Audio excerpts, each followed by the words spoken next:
Alrighty, hi everybody. Thanks for tuning in today.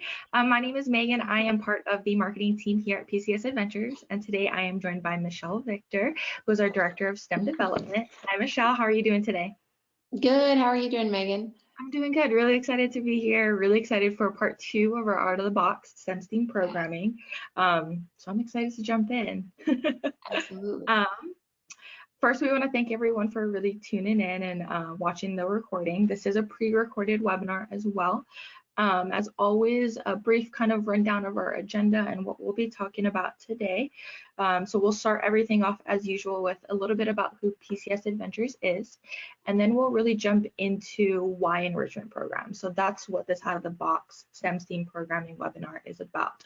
We'll talk about who they were developed for. We'll go into a little bit of the program organization and structure, and then some of those standards and best practices. We'll also give you kind of a look at our enrichment program pyramid that we developed. We'll understand a little bit more about the tiers, how they're structured, and that'll kind of help you guide you through everything enrichment program related, as well as the webinar. And then we'll talk a little bit about those 6 programs that we've selected today. And then as always, we'll wrap everything up and then close. So a little bit about PCS Adventures. So we are a curriculum development company based in Boise, Idaho. We've been around since the 1980s, and we originally started off as Pat's Computer School, PCS for short. We started off as a computer program. He started a after-school kind of program that eventually grew to a network of over 7,000 sites around the world. Our learners today, they're involved with hands-on projects, and they really feel that passion for learning STEM. Our products today, so 4 distinct lines, BrickLAB, Enrichment Programs, which is what we'll talk about, as well as Discover Series and drones. These programs are turnkey kits, great makerspace materials, and then our drones allow for career exploration as well. Typically, we always offer training and support for educators. If you've ever needed professional development, we're always here for you guys. And then our customers, of course. So our programs are developed for K through 12 classrooms. They're involved in summer schools, after school programs, and libraries and maker spaces. So kind of a good turnabout for lots of environments. Enrichment programs today. Before we kind of jump into enrichment programs, Michelle, why don't you give our viewers a little bit of background about what you do at PCS Adventures and a little bit about what enrichment programs are. Yeah, so I'm officially the Director of STEM Development. So I get to work with our team of educators and then our creative team to develop all of the products and curriculum that then go out to all these sites that Megan was talking about earlier. So enrichment programs are one of our favorite to develop because they span such a fun range of themes. And for all of us that are former educators, they really are a chance for us to apply everything that we learned and are still learning from the educators we work with to put together these really fun, engaging, easy to implement experiences for students, the sort of things that we wished we had gotten a chance to teach when we were still primarily out in the classroom. So enrichment programs, like Megan talked about before, are one of our most popular, especially in the summer school or out of school space. Often they're paired with something that has a really strong core academic focus, like a math curriculum or reading curriculum, but we feel like we get to add the really fun, engaging component, which we'll talk about more as we go through the webinar. Perfect. And I know we're really excited to hear all about these. I think I might have jumped a little bit and skipped what our enrichment program pyramid was. So I'm going to backtrack through these slides just a bit to kind of see, because I know we briefly talked about it, the enrichment program pyramid, and I'm trying to figure out where it went, but we'll kind of roll with the punches as we normally do. You'll kind of see as we jump into our enrichment programs, and I'm sure they'll come up eventually. But before we dive into that, I'll kind of let you explain, Michelle, program organization. So tell me a little bit about the enrichment programs, right? They have all the included materials, all that good stuff. I know lots of people are kind of curious, like, does it actually come with all the materials? Is it really that easy for me? Yes. So the answer to that is yes. It does come with everything down to the pencil sharpener and the pre-made photocopy in color of every single student page. And so because enrichment programs do get used in a wide range of educational settings. I mean, everything from a seasoned lifetime teacher in a STEM lab to, a high school student who it's their very first job is working in this after school program. So for enrichment programs in particular, we really emphasize everything needs to be really ready to go right out of the box. So it comes with 12 one-hour lessons written out to be accessible to any sort of educational background. And then, like Megan said, literally everything you need to do those activities for up to 30 students. Nice. And when you kind of, I think that's a great point that you bring up, right? Is you don't have to be a certified teacher. You don't have to have that certification or background. These are really so easy to implement that it's as easy as opening the box. Of course, varying on the program itself, because there are a variety of them, but they're as easy as opening the box. And that's what that out of the box programming really stems from, right? It's everything's there for you. The pencil sharpeners, the glue, whatever it need be, everything's really planned out for you. And that kind of ties back into the lesson structure as well, right? So like you were saying, there are 12 one-hour lessons that can be adapted and whatnot. The standards and best practices, can you tell me a little bit about that and how they relate to enrichment programs? Yeah, so we have a range of standards that we align to, knowing that all those different educational settings are going to have different focuses. So if you are in a classroom, obviously you're going to want to make sure what you're doing aligns to your core standards. So we do align to Common Core for math and English language arts. We align to next generation science standards for science. Obviously, those vary depending on where you're at, but hopefully at least gives you a starting place if you need to map to whatever local standards you use. But we also know for the out of school folks or someone maybe at a YMCA, of course you want it to be educationally relevant, but you probably have the freedom to focus more on the 21st century skills or the habits of mind. So we also align to those two frameworks, which really also to us connect us back to our roots, like Megan was talking about in the learning centers of how do we develop really strong, inspired thinkers that have these skills that they can apply to any field. Beautiful, beautiful. And I think that's why these programs are so popular, right? They cover such a vast background, and there's a variety of programs that cover so many subjects. So there's really a program for everyone. Lesson structure. Tell me a little bit about if I were an educator or a parent, whoever it may be, if I were interested in, I want to know what I'm getting. What can I expect out of these 12 days? So tell me a little bit about that. Yeah, so I think as educators, we all know that not all lesson plans are created equal. So our goal was to make everything really easy at a glance in a short period of time for someone to be able to find the information they need to then be able to go and teach that lesson. So you can see on this first page here, you've got a lot of information visually shown on one page. So you can immediately see, okay, this is a lesson that's integrating technology, engineering, and math. I need these 3 supplies. It's going to take me an hour. And maybe I don't have an hour, but here's the breakdown in the schedule. So here's how I could modify it to 30 minutes or 45 minutes. And then, one sentence, what are we doing today? Okay, here's my objective for the lesson. Nice. So it really sounds like, and I think as I've gotten to know the enrichment programs a lot better, there's a lot of thought that goes behind these, right? Is we try to make it as easy as possible for you to implement these programs, regardless of who you're implementing for, where you're implementing it. Everything's really laid out for you. So you kind of cover, of course, like on the screen, these are kind of the things that you can expect in a typical lesson. Yeah, absolutely. And this is obviously just the first page, but the subsequent page, once you get into that step-by-step directions of what does the lesson look like, we do really think about how can we make sure it's a really high quality lesson, but that doesn't require you to study for hours the night before to be prepared to teach it successfully. Right. And I think the one thing that I loved was that you can really turn to any page, right? You don't have to go in subsequent Yes. order. Yes, absolutely. And so that's a nice thing. Some people are doing one of these every single day. Some people do one a week, or some people maybe even are going and doing outreach into schools. So no matter how long you have, you could put 4 together for a 4-hour block, or if you only use one a month, it would also work that way too. All right. Excellent. Oh, perfect. Our enrichment program pyramid. Here it is. Yeah. So a little bit about our program today, right? So we are going to be talking about 6 programs. We pretty much developed the pyramid to kind of help guide you through the programs themselves, and we base them on certain criteria of where they are in the program. So tier 1, these programs, the materials are reusable, they're extendable, so they can be used no matter what. And then for these, primarily independent, right? These are student-led activities. And so students really get the chance to explore their options, dive into the material. As you move up the pyramid, programs themselves will kind of vary. So on tier 2, these programs, a little bit of restocking may be required. Activities that are a little bit of a mix between instructor facilitation and then student independent. So there's that balance, right? It's some activities are more student-led, some will require a little bit more instructor interaction.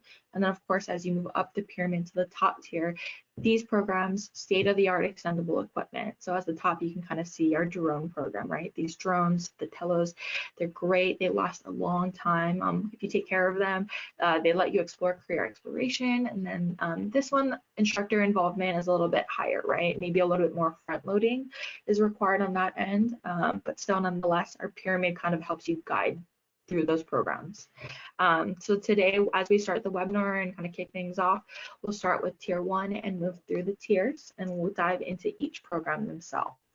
So starting with tier 1, of course, these programs are going to be reusable, extendable, and we'll kick this one off with our BrickLAB Magic Beans. So BrickLAB Magic Beans for grades 1 through 3, and the subject targets that it covers: engineering design, art and STEAM, and then of course those English language arts connections.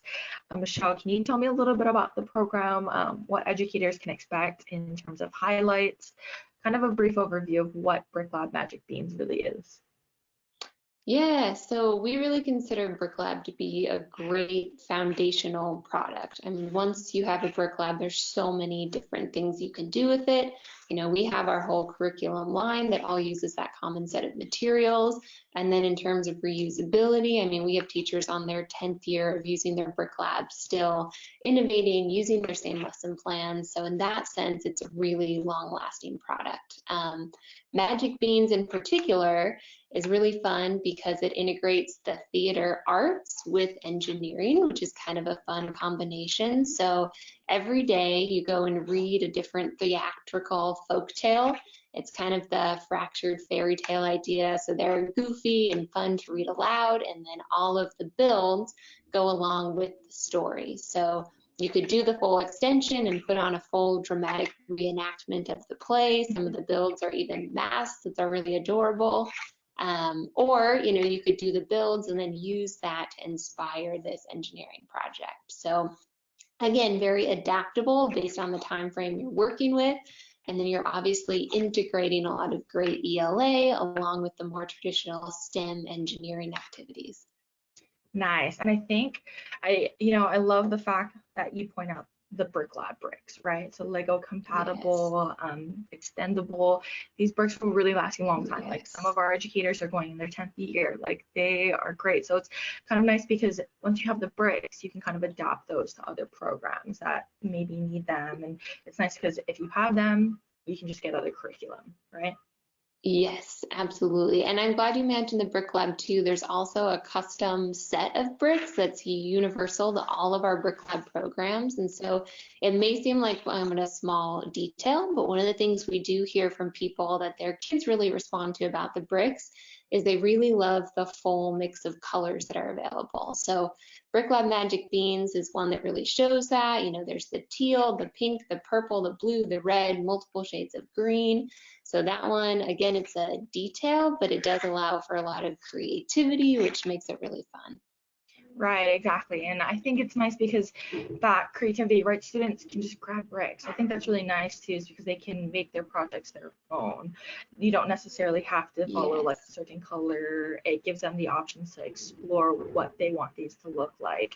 And I think that's really fun because our bricks come in 2 types of packs, correct? So we have classic and vibrant. So it's kind of fun. You have a variety of colors to choose from. BrickLAB Beans itself, can you give me maybe kind of an example of what they can expect in terms of a build or an example from the program itself? Yeah, so one of the things I really like about BrickLAB Magic Beans is each lesson follows a really similar structure. So for you and your students, once you've gone through one, that routine is kind of established, and then that can carry you into all of the other lessons. So each day you're going to start by reading the folktale of the day. So you have multiple books, you can involve student voice actors, make that really fun. And then from there, you have a set of student build books, like you can see in the picture here. And we always recommend that students work together in pairs, so with a build buddy. So you get that collaboration, you have someone to support you. Pairs are still a really nice small group, so everyone gets lots of hands-on time. And for every story, there's one step-by-step build, and then two builds that don't have step-by-step. So you have that support for the first one, so you're building all that great integrated math and spatial awareness. You have that challenge of then trying to recreate something without the step-by-step. And then of course the open-ended challenge at the end of every day is, okay, what would you like to build from the story, and just opening it up to that creative space, which is always of course very popular with students. Nice. I know we've seen lots of great pictures. We've seen like educators send them in. Kids are really creative, and I think it's fun to, I mean, I worked at the YMCA, and you know, if we had something like this, it would have been great, because you see kids really take it to their own, right? They really use their creativity, and it's fun to kind of see their creations come to life. So something that they imagined, and then you get this colorful work of art, and it's like, this is really fun. And then they display it. There's that sense of ownership, which is really nice, and I think it's really fun. No, it is really fun. And you're right, it's amazing what students come up with. And then from there, you know, it's really flexible. You could have the whole thing be open-ended engineering, or if you needed to loop that back, like in a classroom setting, you know, you could then use those to inspire a creative writing prompt. And there are a bunch of those included in the curriculum. So it can circle back or just be completely free form. Nice, nice. Alrighty, so our product number 2, right? So BrickLAB Brain Builder. So this one is also for grades 1 through 3. These subject targets cover a little bit more of life science, engineering, design, math connections, those English language arts connections, and then social studies and histories connections. Michelle, same thing. What can we kind of expect from Brain Builders? Give us an inside scoop on that. Yeah, so Brain Builders is a really great kind of survey course. So like you mentioned, you know, it hits on a whole bunch of different subject areas. And the cool thing about this one is it was developed by an educator, a first grade teacher who attended one of our BrickLAB training institutes run here locally over the summer. And she had her BrickLAB, she taught with it, loved it so much, said, you know, I can literally teach anything with my BrickLAB, and then documented some of her most successful lessons in this curriculum. So it's truly kind of the by educators for educators. And she was also really intentional about making sure that this would be important to both boys and girls, that all students would find something in here that was interesting to them and would help inspire that interest in STEM. So again, having that huge range of topics and activities, I think is really important. So this one really does touch on everything from communication to social studies to computational thinking to English language arts. Nice, nice. And you know, I love that. I love the fact that by teachers for teachers, right? And I think that's something that is really important. It's because it's something nice as well, right? It's like, well, as a teacher, you know the challenges, and you know everything that goes on in a classroom, in a library, wherever it may be your learning environment is. Like, you understand that fully. And so for somebody to develop a program with those needs in mind, it's great, because it's like, you know, a lot of this thinking has gone through. Like, you've been in those shoes. You understand what those challenges, what those success stories may be like. And so to have a program itself that was developed by teachers, which a lot of them are developed by teachers for teachers, and that's a big mentality, right? And it's kind of nice seeing those come full circle. It's also great that you have a program that's meant for both boys and girls to kind of help you with that diversity and whatnot. So not just necessarily for boys or for girls, but both of them find something that they're passionate about. So it really dives into that collaboration efforts as well. As with our BrickLAB Magic Beans, can you tell me a little bit about the example build that students or teachers might expect? Yeah, so the one shown here is a really fun activity as part of the communication series. So you can see here, these are a series of brick charades cards. So students work together in teams, they pull a charade card, hide it from their partner and the rest of the team, and they have to build what's shown on the card, and then the other team has to guess what they're building. So a fun way to incorporate teamwork and communication, also build some building skills. There's another fun one in there where students do kind of a version of Battleship, but with bricks. Oh, So you nice. have some communication again, back and forth. Other builds definitely are more topical. So one that's really fun is focused on living things, which is a common life science topic that kids are really into. And so it starts with a discussion about what's living, what's not living, seeing where students are at, connecting to what they know, and then focuses in on plants and the parts of a plant. So from there, students have then that background knowledge to break, like we talked about, to kind of a more independent activity, work together in pairs to build a model of a flower, and then at the end come back together, discuss, connect those concepts. So this one does have a mix of kind of instructor facilitation, but then like we talked about, students are building independently, working on their own, and then making sense of that all together at the end. Exciting, exciting. Well, I know that the trade cards are really fun, right? Because they have a variety of builds, and these are smaller builds, Yes. right?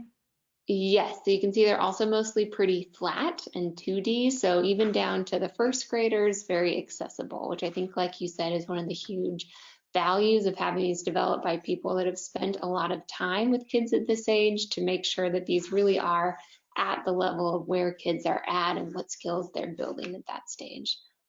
Nice, nice. Well, thanks for sharing your knowledge on BrickLAB Brain Builders. Our next product in Yes. our first tier, right? So this one is going to be simple machines.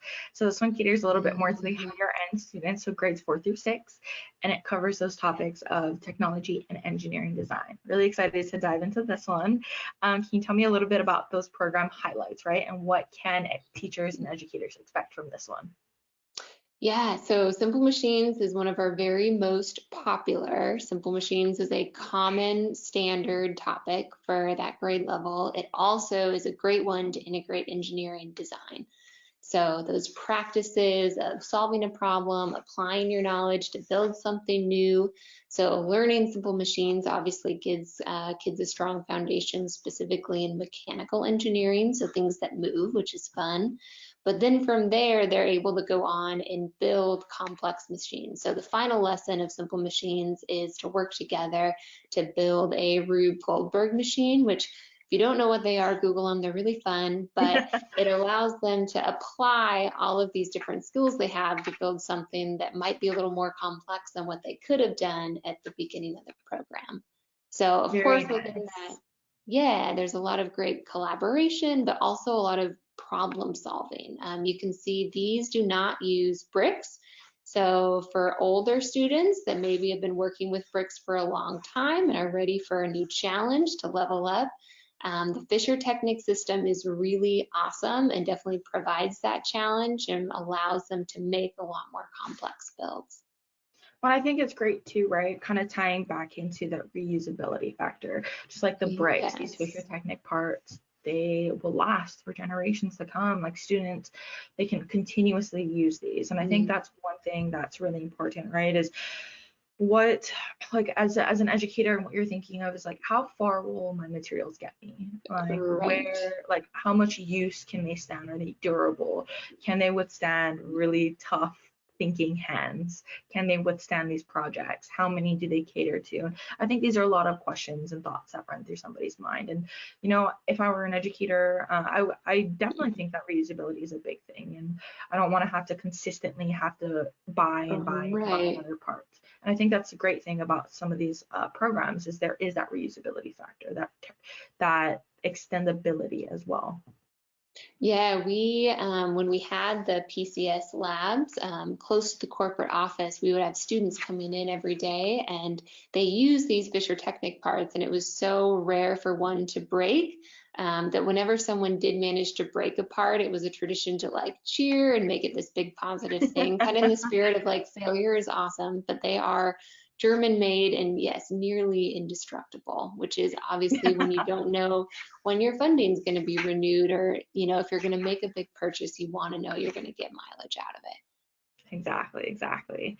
Kind of fun little images here about some of the student builds, some flexibility, things like that. It's kind of nice to see what students are capable of, right? You give them all the pieces and then they get to kind of build this into life. A sample build, we've got a couple of pictures up here. Can you kind of walk teachers, educators through what they might expect, what their students kind of really expect? Yeah, so simple machines will walk you through, everything starting with first, second, third class levers. It'll get you to a wedge. They'll build a worm gear. And then obviously as you start to combine those together, as you can see in some of the builds here, you're going to have something maybe like a pulley. Or you can see in the student here has applied some of his knowledge to build a carnival ride that's cranked by a gear system. That's really cool. So it definitely starts with step-by-step builds that are really simple. So every day here is also going to follow a similar flow. So like Magic Beans, it really has that structure built in. So every day you have some background information. There's a video link for each one, so you have an engaging way to introduce each simple machine. There's a step-by-step build, and then of course opening it up to, okay, here's a challenge. How could you make a pulley that can lift this much weight? Or how can you build a catapult that could launch a projectile this many feet? So you're getting that critical thinking and the fun problem solving. Nice. And I know that one thing that we really love is that, and we get a lot of feedback too, is right, those hands-on projects. Like students really get the chance to dive in firsthand, and they really are working with their hands to kind of figure that out, that engineering design process, right? Like they work through it, figure out what went wrong, go back and whatnot. And I think that's great, is students love this. They love being able to dig through pieces to find something, that gratification. So I love that. I love the reusability factor of it, and I think it's really fun. And lots of educators and students, we've gotten great feedback from these, which is great. Yes. Well, and just the pride too. I mean, these builds are not easy. And so I think for students to have that feeling of like, oh, I actually can do this is always really fun to see. Right. And I know one of our coworkers, he actually he was in the office and he built one of those roller coasters, right? And it's this giant roller coaster with those Fisher Technic parts. And he's like, yeah, I mean, this took me 2 hours. Now think about that, like as an adult, taking 2 hours to build this great machine. So you can just imagine the satisfaction and that pride when a student builds a pulley or a lever and they're excited about it because they built them themselves. You know what I mean? So we love that. Yes. Well, and that's a good point too. Just like bricks, this particular set of parts focuses more on the mechanical pieces. So you have a lot of gears and wheels, but then there are other kits like the one you mentioned with the roller coasters that have really strong structural components. So you can definitely build out almost this complete makerspace of materials, which then students are free to use and innovate with, way beyond those 12 initial lessons. Nice. All right, so tier 2, so that covers it for tier 1. So kind of a brief recap really quickly. We talked about BrickLAB Magic Beans. We went over BrickLAB Brain Builders, and then we covered simple machines. So that was kind of our first tier where those programs had reusability and extendability factors, a little bit of both teacher facilitation and student-led activities. Tier 2 programs, moving up the pyramid a little bit more, so we'll dive into 2 new programs as well. And then we'll kick this one off with Science of Superpowers. So this one is for grades. That's really exciting. This one is for grades for 1 through 3. And then it covers those subject targets like physical science, life science, engineering design, and then those math connections. So really excited for this. Michelle, can you kick us off and tell us what we can expect in terms of program highlights? Yes, so Science of Superpowers is built around obviously exploring all of the different science and technology and engineering that goes into all of our favorite superheroes. So this one is really great in that it integrates all the different areas of STEM. So you're going to have science as in the title, but there's also a bunch of engineering design. There's a bunch of math integrated. You talk about technology. And this is another really good example of developed by educators for educators. So if you've watched any of our previous webinars, you may have heard of Pirate Camp or Survivor or Unleash Your Wild Side. These were all developed by one really awesome educator we work with who is not a classroom teacher, but has worked extensively in environmental ed, after school programs, teaching in other countries. And so I think she brings a really great perspective on what works best in that kind of out of school space where you have the freedom to spend a whole day talking about Batman and designing bat cars and what all STEM you can integrate into that. Nice, nice. Kind of fun because you can kind of see like in one of the pictures on the slides here, those little posters. Can you tell me a little bit about those at the bottom, Michelle, the little character cards? Yeah, so these obviously we wanted to include as many different superheroes as possible. So if you're a kid and you're there and your favorite person is Aquaman, we want there to be Aquaman. If you're into Spider-Man, you want to see that because that's the point of connection. The other thing though is we also wanted to recognize that not all kids may necessarily know their superheroes. And so to have resources there, so if you're the one kid there that doesn't know who Spider-Man is, that you have a way to get that information and learn how awesome he is and then fully participate in the lesson. Right, nice. And I know that, just like with the BrickLAB, like those bricks, that reusability factor. So that can still be seen here in this program. The same kind of lesson structure and process that we follow through. Example builds. Can you tell me a little bit about that? You can kind of see here the Super Shield. And I think this is one of the bigger projects, and I think it's really fun because we've seen a lot of these on display, and they're pretty good size, and they're pretty like thick. They're pretty chunky, yes, because they have to obviously withstand the impact of a bounce ball that you then use to deflect and talk about angles and forces, and then obviously defend yourself as Captain America would. But yes, like you said, these for students, I mean, this is on day 7, so they've had a couple simpler builds leading up to this. And so to accomplish this build really is a big accomplishment. So you can see in the pictures, there was definitely a lot of focused attention that went into building them. And then when they had completed it, it was a big accomplishment. So there's that teamwork, there's again all that great applied math and having to count out and be aware of the sizes. But like we talked about, this one moves into kind of that tier 2 space.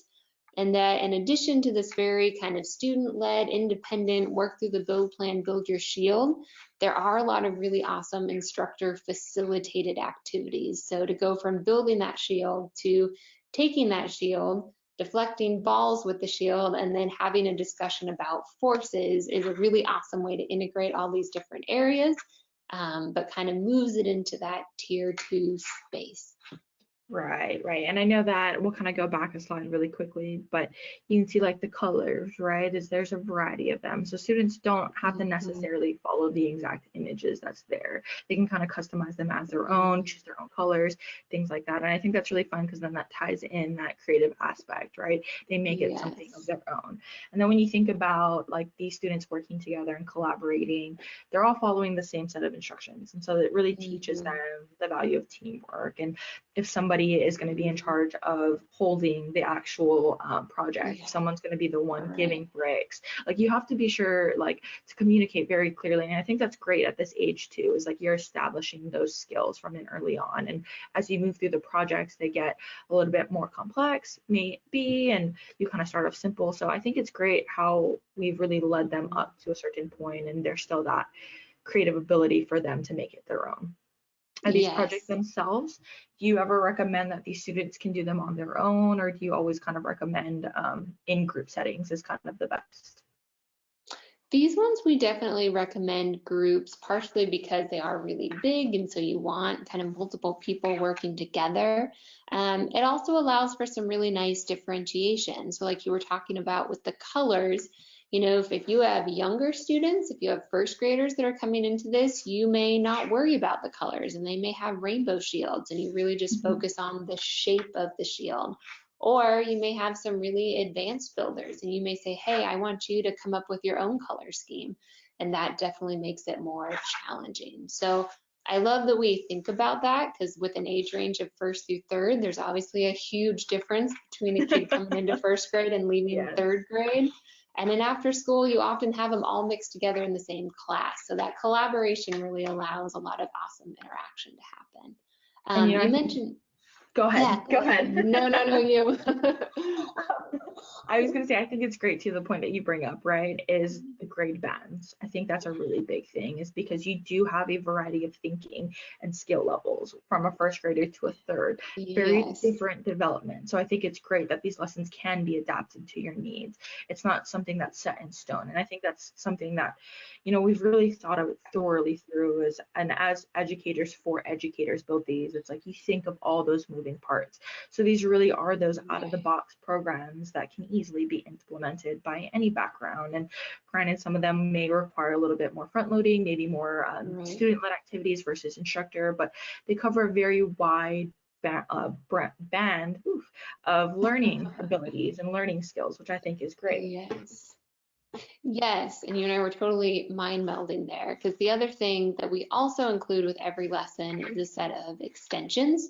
So if you have a group that is just really powering through, or if you have a bunch of extra time, you may go through 3 or 4 different activities. Or if you have a group that wants to spend the whole day building their shield, and that's the time that's needed to be successful, then it works that way too. So another example that's a little bit less step by step and has a little bit more of that open-ended, one of the earlier builds is the Batmobile. It's a very simple Batmobile, but it's really fun because it's a balloon powered mobile. So there's a lot of fun forces you can talk about. It's like amazing every time when you blow it up and it actually works. But then from there, if you had time, you can then modify the Batmobile. So what if you make it heavier or bigger or change the size of the wheels? How can you make it go farther? Nice, nice. And I think that's why the enrichment programs are so popular, because of course there's so many options. There's so many ways that you can do these. It's not just a one size fits Yes. all. Like everyone learns at different speeds, everyone has different skills. And so I think it's great that you cover all of those topics, you cover all of the minor details that a lot of people don't really think about. And it's just like, wow, like this is actually great. Yes. Yeah, exactly. All right, so Science of the Superpowers, we were really excited about that one. What's not to be excited about, though?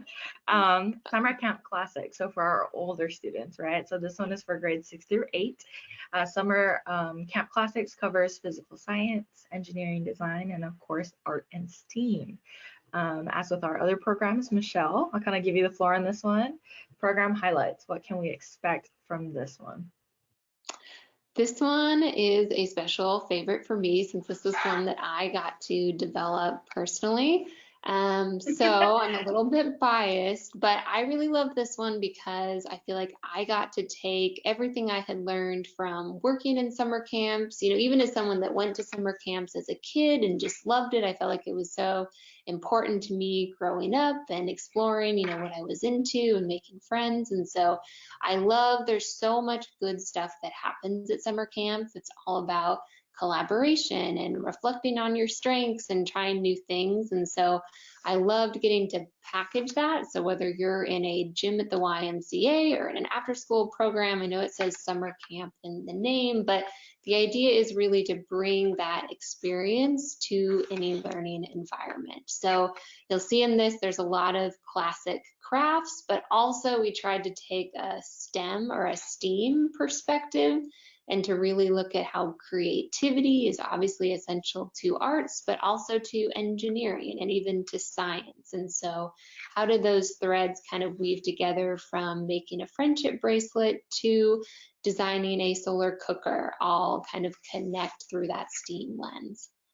Nice. And I know like kind of at the bottom of the screen here, you can see like those projects and like the builds, and there's a lot of materials here in this one. And I think Yes, that's kind of a yes. tie back as well, like tier 2 programs. Like they may require a little bit more restocking, but those materials, like they are meant for around 30 or so students. And those projects, they're exciting in this one because it kind of combines STEM with the arts, and that's the STEAM, right? So the arts within the science, technology, Yes. engineering, and math. And I think it's kind of fun too, because as you kind of go through the projects, you kind of see like what exactly you're expecting. So the project themselves, can you kind of maybe explain a little bit about them and what an educator can expect out of this program? Yeah, so there's two you can see here. The one on the left is the woven stars. The classic version of this is kind of the two popsicle sticks and some real chunky yarn.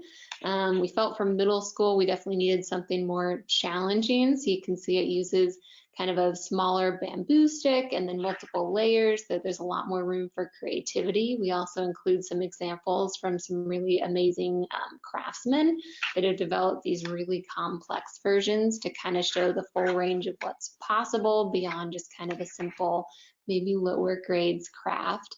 And so this one is one where you definitely do need to plan ahead and think about what your color scheme is going to be and be really precise and meticulous. The one on the right is a Zentangle project. Zentangles are part of, the whole coloring as sort of a meditative practice that's gotten really popular.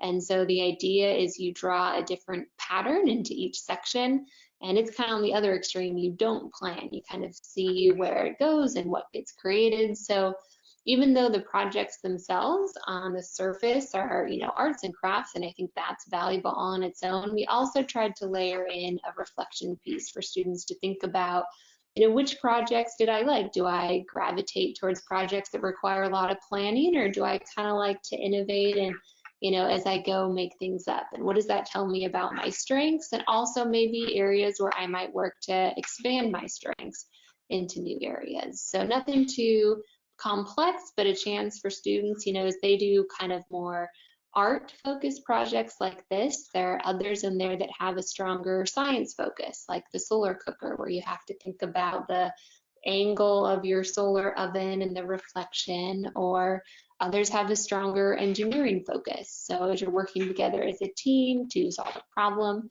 So there's built-in reflections to kind of reflect on, okay, which of those areas were you most drawn to, and what might that mean for what you want to do in the future? So that, I think, when we say, the spirit of summer camps, I feel like summer camps have always been built around kind of timeless activities, but it's all about the community and the relationships and the kind of self-reflection that comes from that. And I think it's great too. You bring up a great point.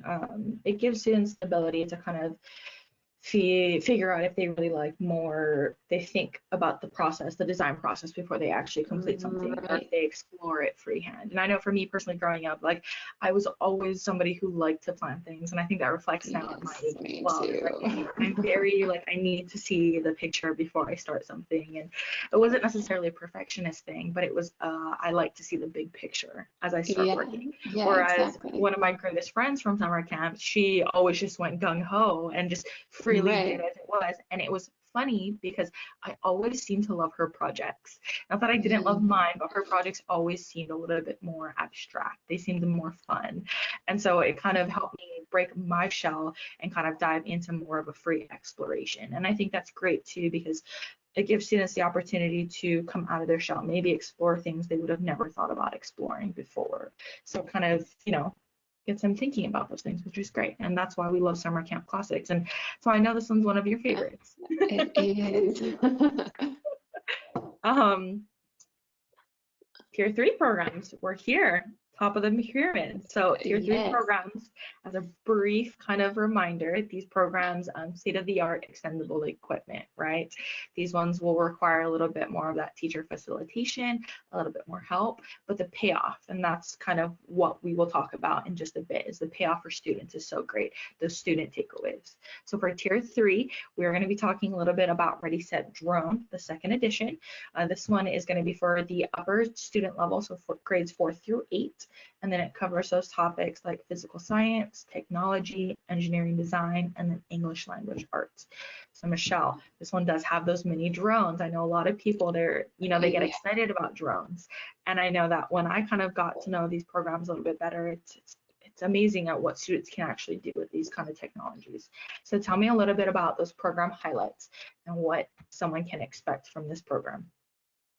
So Ready, Set, Drone, we really see as the foundation of all of our drone programs. So drones are obviously highly engaging. If you've ever given one to a student, I mean, immediately it's fun to fly one. It's kind of magic, but it's also this amazing platform for STEM.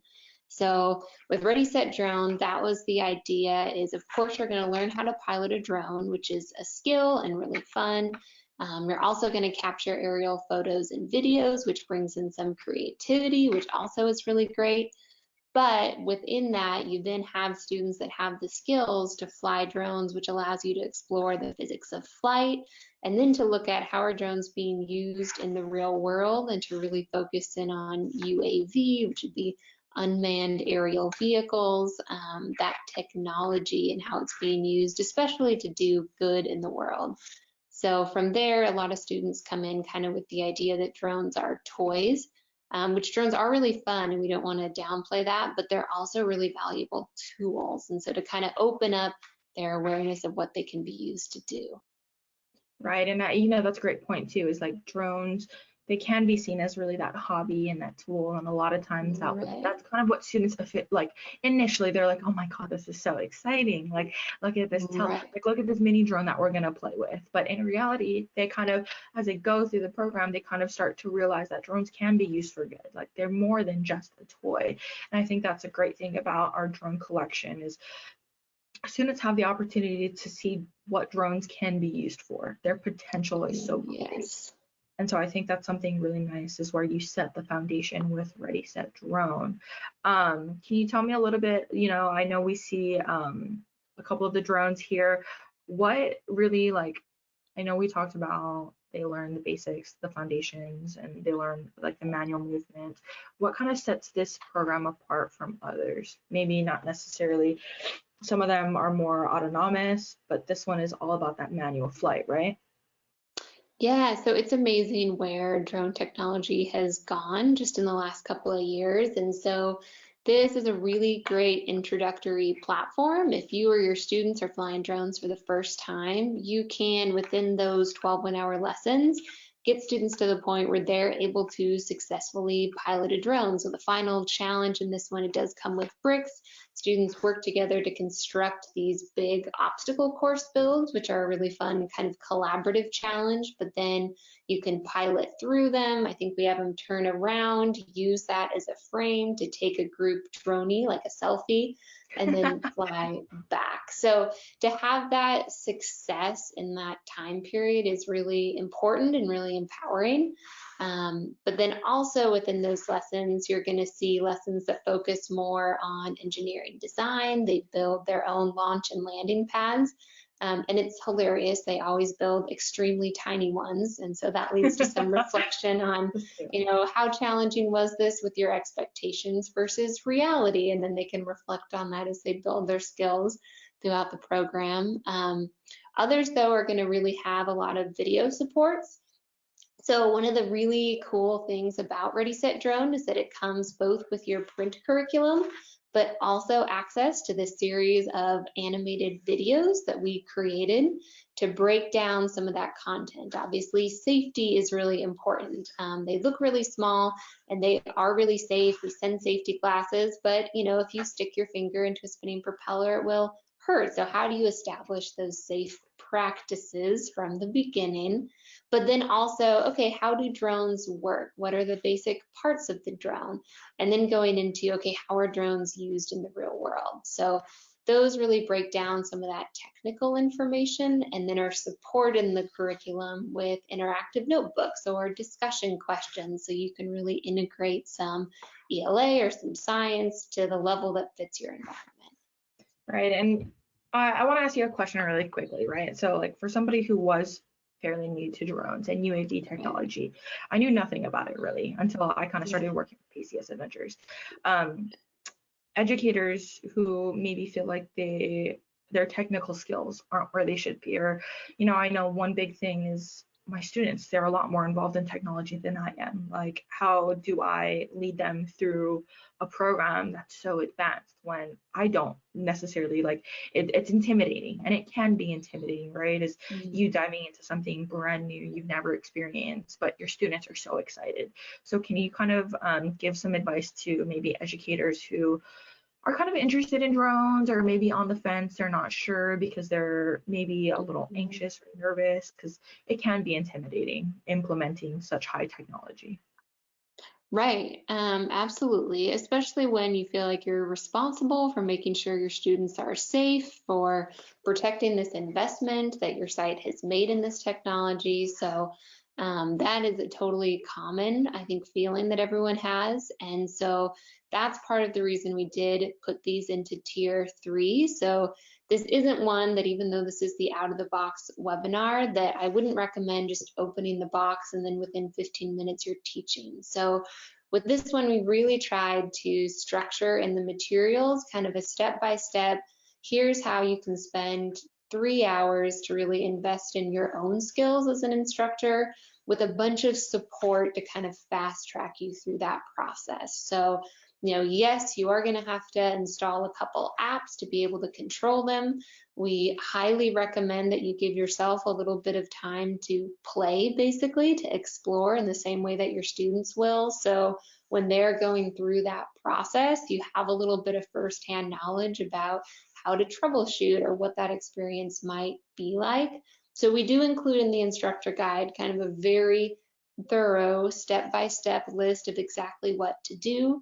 And we do itemize out the time and say, be sure you give yourself at least 3 hours to really go through all of this. And then the other thing we do is we do provide live webinar training. And so it's kind of an old school approach, but I think it's really nice to have that face-to-face contact, talk through, answer any questions. And then of course you have that ongoing support if anything happens. Perfect. And kind of like we talked about briefly, right, is the state of the art extendable equipment. So there is some Yes. extendability here. So kind of as we briefly touched upon earlier, is you have this great drone that can be adapted towards other curriculums, similar to BrickLAB in a sense. You start off with the Tello, and then we have curriculums that were kind of developed around this drone. Can you tell me a little bit about that kind of mentality of one great drone, 3 curriculum options to choose from? Yes, so all of these use the same Tello mini drone. And in Ready Set Drone, we really focus on manual piloting, and then just learning the foundation, parts, pieces, physics, real world applications. In Ready Set Code, kind of the next sequence, we take advantage of all the autonomous capabilities. So now students aren't just manually controlling it almost like a game controller. Now they're dragging and dropping, telling it to take off, fly forward, spin around, come back and land. They're programming all of it ahead of time and then just pushing launch, and it's executing that autonomously. So that opens up all these great opportunities to explore computer science. And then if you watched our last webinar, you know about drone designers. We really see as an awesome capstone that brings all of this together. So your knowledge of how drones works, your coding skills, you then apply that to create these creative performances. So you're creating costumes and choreography and putting together something that's really creative and unique. And I think, that's really fun, is you could really start anywhere in the series. So if I had already had Ready Set Yes. Code, like I can always go to Ready Set Drone, because there's different activities, Yes. like it's a different kind of setup, right? And then Drone Designer similarly is kind of just that capstone, where it covers a little bit of the skill set that you gain from both. So it's kind of a nice little collection where you have one drone. You don't need to necessarily keep buying the same drone. It's the curriculum and the activities. And that's what's really great, is that's what we try to think about at PCS, right? Is how far can we kind of help as an educator? So we know funding is a big thing. So how can you get the biggest bang for your buck? And then when it comes to your students, the payoff for this is so great. Can you talk a little bit about that for students' perspective? Yes, so all of these have a really strong focus on real world career exploration, with especially at the middle school level is such an awesome time, not to make any big decisions, but just to explore all the different possibilities that are out there. So, in Ready Set Drone, students learn that you can actually be a drone pilot as a career. And that certainly is a field in itself, but that drones are also relevant to so many other fields. So I remember working with a group of girls at a STEM day that many of them were interested in being veterinarians. So they were very interested in the example from the Ready Set Drone curriculum of the scientists that are using drones to give peanut butter pellets to prairie dogs because they need medicine to protect them against a disease. And so drones allow them to cover these big landscapes and not expose the prairie dogs to any danger. So that's just one example. Drones are being used in so many different fields. So for students to think about, okay, how might this apply to me? And that goes all the way through all three. They're literally stepping into the shoes of these different roles and then getting to do the same reflection like we talked about in summer camp classics. Okay, which of those did I like best? And what does that tell me about what fields I might want to pursue? Nice, nice. And I love it. I think it's great that we always give students and educators the opportunity to explore those avenues. And I think exploration is a really big thing, right? Especially at that age, you want to have them not necessarily thinking about their future, but in a sense, you do want them to kind of start thinking exactly about what they want. And so I think it's great that these programs kind of help you get to that stepping stone, and they give them options that they would have not necessarily thought of, which is great. Yes, so I know it is a little bit more work, absolutely, and we do want to be upfront about that, but it is worth it. These are such engaging, high quality programs, so that payoff to your students is absolutely there. Nice. Kind of a recap as we kind of wrap things up really quickly. So our pyramid today, right? So we really talked about those 6 programs, starting at the first tier with our first 3. We talked a little bit about BrickLAB Magic Beans. We talked about BrickLAB Brain Builders, and then we talked a little bit about Simple Machines. Of course, as a kind of general reminder, tier 1 programs, these programs are really kind of highlight and emanate the fact that materials are reusable. They can be extended. Student-led activities and primarily independent. As you move up the pyramid, of course, on tier 2, our programs we talked about today, summer camp classics, as well as our really fun Science of Superpowers. These programs, of course, categorized in tier 2.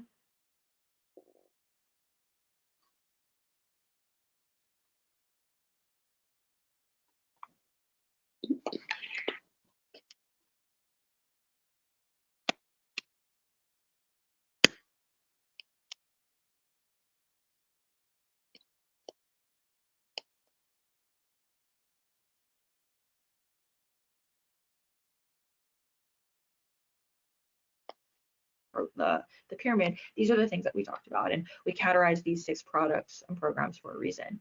But that doesn't necessarily mean that we don't have other programs outside of this. So I think, if you are looking for other programs, if you're interested in specific subjects that you want to cover, like there are programs available for different age groups, for different subjects. And of course, we've categorized all of them for you today, all 3 programs. So you can kind of see it in this little structure and slide here. There's a variety of choices to choose from. All of our enrichment programs are here in one great place, and it gives you the option to kind of explore your needs. Michelle, before we kind of wrap up today, do you have any advice for someone who is curious, maybe on the fence about enrichment programs, and why these are such great tools in the classroom? Yeah, I mean, they're all great. You can't go wrong. It's all about figuring out what's best for your grade level or the subjects you want to explore. One awesome thing that we offer is we have a team of STEM support specialists that can work with you to make recommendations, put together custom proposals. So we have a bunch of great curriculum samples and resources so you can really get to know them, and then a team kind of on standby to help make any special recommendations. And that's a great point that you do bring up those curriculum samples, right? Today, during the webinar, we are going to be providing you curriculum samples from those 6 programs we talked about today in the pyramid. So you will kind of get an in-depth look at what you can expect a typical lesson to look like. So you'll see those subsequent pages, you'll kind of understand the thinking and see for yourselves what is available. If you are interested in seeing curriculums for other programs that maybe weren't mentioned in this webinar, we do have a team available to help you with that. So kind of have all of our information here in the slides for you folks. We want to thank you, of course, for joining us, listening in. Michelle, I want to thank you as well for really sharing your knowledge on enrichment programs. giving everyone an in-depth look and kind of an understanding, because there are quite a bit of programs. And so to kind of have someone walk you through them is always really nice, and to kind of give you and break them down really quickly is really helpful. If you folks do have any questions, of course, feel free to contact us via by phone or email. We do have our website available for more information as well. But of course, Michelle, I think that'll wrap up today's webinar. Thank you so much, and thank you everyone for joining us.